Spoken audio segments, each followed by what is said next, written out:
Assalamualaikum warahmatullahi wabarakatuh.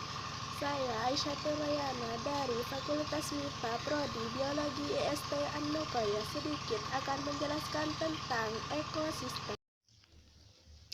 Ekosistem adalah interaksi atau hubungan timbal balik antara organisme makhluk hidup dengan lingkungan sekitarnya. Ekosistem memiliki dua komponen, yaitu yang pertama komponen biotik yang meliputi makhluk hidup, misalnya mikroorganisme, jamur, protista, tumbuhan, hewan, dan manusia. Dan yang kedua komponen abiotik. Komponen abiotik berupa suhu, air, kelembapan, angin, pH atau derajat keasaman, dan energi atau radiasi. Setiap makhluk hidup tidak bisa lepas dengan lingkungannya, baik yang biotik maupun abiotik.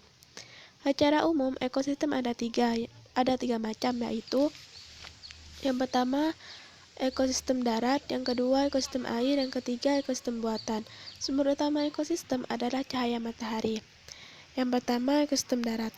Ekosistem darat atau bioma merupakan daerah yang memiliki sifat iklim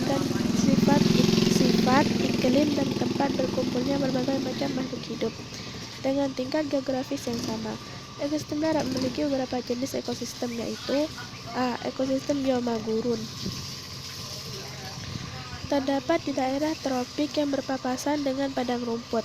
B. Ekosistem hutan hujan tropis. Terdapat di daerah yang memiliki iklim tropis, yakni negara atau daerah yang dilalui oleh garis khatulistiwa.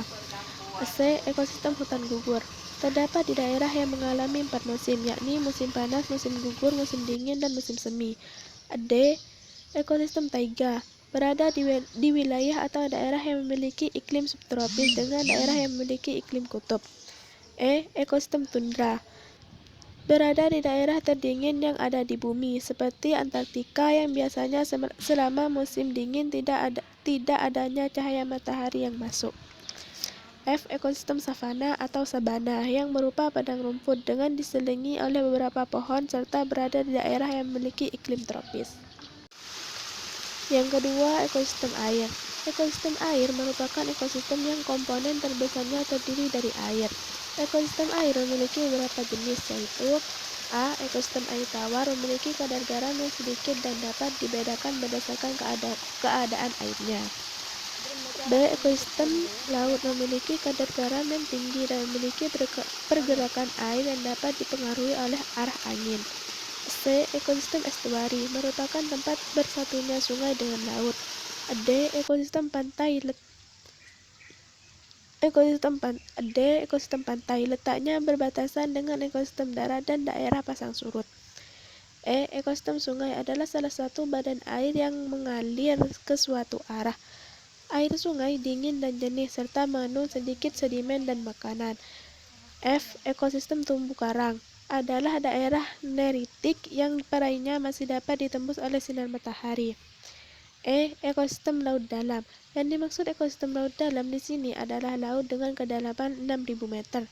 Ekosistem ini tidak mendapat akses cahaya matahari yang cukup dan keadaannya sangat gelap karena berada di kedalaman air laut. Yang ketiga, ekosistem buatan. Ekosistem buatan atau ekosistem artifisial adalah ekosistem yang diciptakan manusia untuk memenuhi kebutuhannya. Ekosistem buatan juga mencakup ekosistem yang terbentuk karena aktivitas atau usaha manusia dalam pengelolaan atau untuk mengadakan perubahan terhadap lahan, seperti bendungan, sawah irigasi, perkebunan, dan hutan tanaman produksi.